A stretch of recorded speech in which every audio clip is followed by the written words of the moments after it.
kadang-kadang batu itu adanya terbatas gitu ya. Jadi kadang-kadang kalau seandainya mereka mau dengan batu yang sama, saya tidak bisa memenuhi permintaan karena terbatasnya stoknya itu ya. Harga sebuah perhiasan buatan pria sangat tergantung pada jenis batu serta desain yang diinginkan. Tapi rata-rata berkisar antara 250.000 sampai jutaan rupiah. Sedikit tips untuk merawat perhiasan seperti ini, hindari agar tidak sering terkena air dan bahan cair lainnya seperti parfum, agar kandungan zat warna pada batu dan perak tidak mudah pudar. Kartika Merdikawati, Setio Winarko, Jakarta. Zaman sekarang menuntut wanita tak hanya paham soal perhiasan saja, perempuan juga wajib pasang kuda-kuda agar tangan jahil tidak ramah menyapa. Simak liputan olahraga bela diri yang tengah tren saat ini sesaat lagi.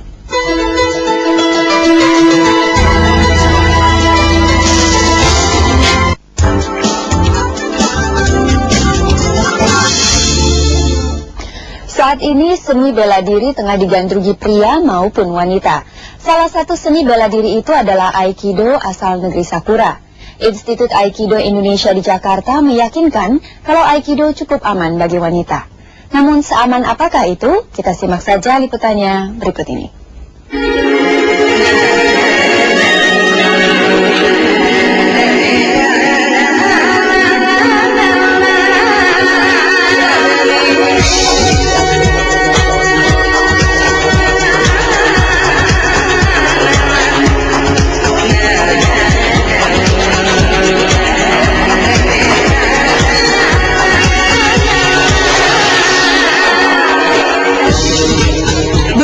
Suasana latihan seni bela diri khas Jepang, yaitu Aikido.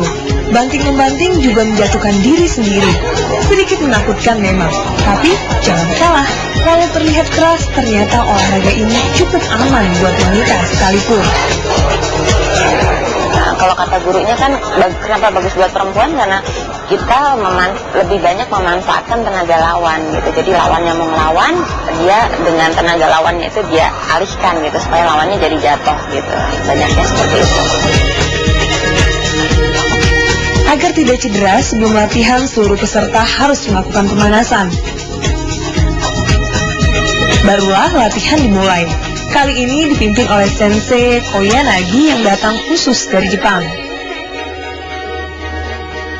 合気道は試合がない武道なので、試合をして、やみくもに相手を傷つけたりしないという。稽古の、途中で女性の場合まだ体ができてない状態で怪我をすることがないというところがいいところとですね、まず。で、まずここまでです。はい。Olahraga Aikido lahir dari seni bela diri pedang di Jepang. Baru mulai terkenal di Indonesia pada tahun 1960-an melalui pasukan Cakradirawa di era Bung Karno. Aikido tidak mengenal pukulan, yang ada hanyalah teknik menghindarkan diri dari serangan lawan dengan bantingan atau kuncian. Intinya adalah memanfaatkan kekuatan lawan.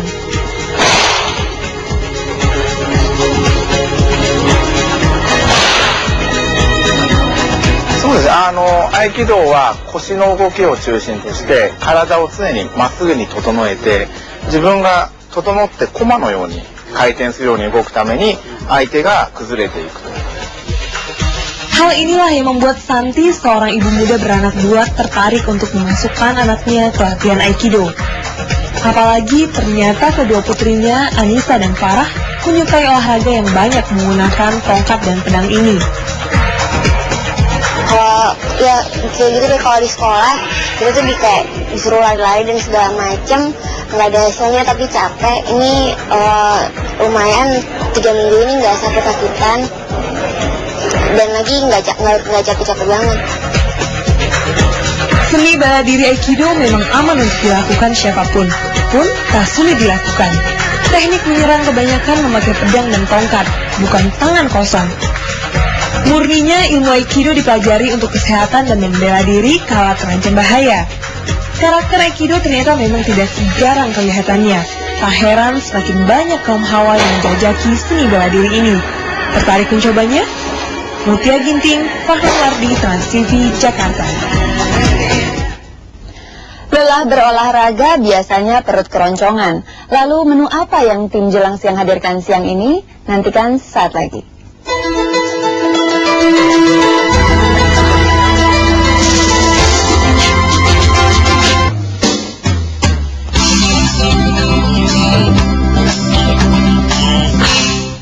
Beraneka kuliner yang terbuat dari ceker ayam pernah kami tayangkan. Mulai dari mie ayam ceker, bakso ceker, keripik ceker, hingga gudeg ceker. Tapi kini ada satu lagi pilihan bagi Anda yang sangat menggemari ceker, yaitu soto ceker. Warungnya ada di Kuta Bali. Berikut liputannya.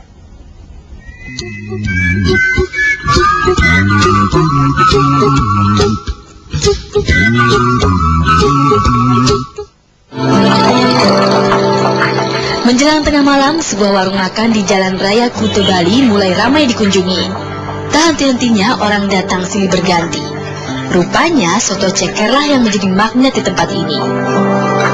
Semakin malam, pengunjung semakin ramai saja. Kalau sudah begini, duduk lesehan di teras pertokohan pun tak jadi masalah. Yang penting mereka bisa menikmati soto ceker yang konon sangat lezat itu. Kuahnya, kaldunya rasanya gurih. Terus kalau cekernya itu empuk, mudah kalau dimakan tuh mudah kelupas dagingnya. Dia tuh rasanya beda sama yang lain. Kaldunya lebih lebih terasa lah. Lagi daripada yang lainnya tuh udah cekernya lebih kenyal gitu. Cuma kalau soto ayam biasa tuh agak hambar gimana, kalau ini mantap. Hanya dengan uang Rp5.000 Anda bisa mendapatkan seporsi soto berisi 5 potong ceker ayam. Kurang gampang, tinggal pesan porsi double berisi 8 potong ceker. Harganya Rp6.000. Selain ceker yang empuk dan kuah yang gurih, rupanya harga yang relatif murah lah yang membuat pengunjung selalu kembali ke warung milik Sumarji ini. Ceker ini kan langka, nggak ada lagi kan. Ya ada tapi 1-2 aja, di sini kan susah juga cari ceker. Cuma saya aja yang agak banyak. Sehari-hari Sumarji dibantu istri dan 2 putranya melayani pembeli sejak pukul 10 malam. Hingga pukul 2 pagi mereka biasa menjual sekitar 500 mangkok soto ceker. Pendapatannya cukup lumayan, sekitar Rp3,5 juta setiap hari. Juwita Kartini, Softan Hedriagama, Kuta Bali. Jika Anda penggemar mie, cobalah mie yang satu ini. Namanya mie Bangkok dari Bantul, Yogyakarta. Disebut Bangkok karena ukuran mie yang sangat besar. Seperti apa rasa mie yang terbuat dari singkong ini? Berikut liputannya.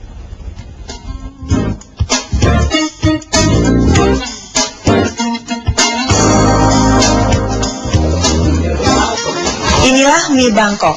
Yang pasti mie ini bukan buatan orang Thailand.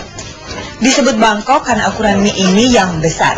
Pembuatnya adalah Mulyono Pundong Bantul yang sudah 15 tahun membuat mie. Cara membuat mie sederhana. Pertama-tama bahan baku dari singkong diaduk rata dengan tepung kanji dan diberi pewarna makanan. Agar pewarna bercampur dengan sempurna, adonan diberi air mendidih. Setelah itu adonan dilumatkan agar kenyal. Barulah adonan dipotong-potong memanjang dan direbus ke dalam air mendidih. Tidak perlu waktu lama, mie langsung dicuci air dingin, ditiriskan, dan diberi sedikit minyak agar tidak lengket. Nah, jadilah mie Bangkok. Ini minyak cuma bertahan 2 hari, gitu. Kenapa Pak? Cuma 2 hari Pak? Ya, misalnya nggak pakai pengawet sih. Jadinya nggak berani pakai pengawet, katanya ada ya penyakitnya gitu. Jadinya nggak pakai pengawet, cuma 2 hari. Pengolahan mie ini tidak berbeda dengan mie basah lain. Anda bisa membuat mie rebus atau mie goreng dengan menambahkan telur atau sayuran agar lebih nikmat. Ya, ini rasanya pas.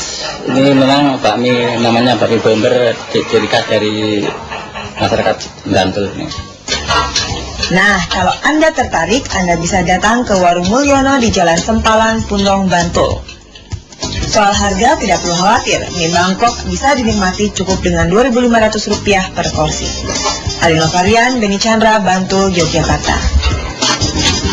Liputan tadi sekaligus mengakhiri Jelang Siang edisi hari ini. Besok kami akan kembali menemui Anda, pastinya dengan beragam kisah dan liputan khas pilihan lainnya.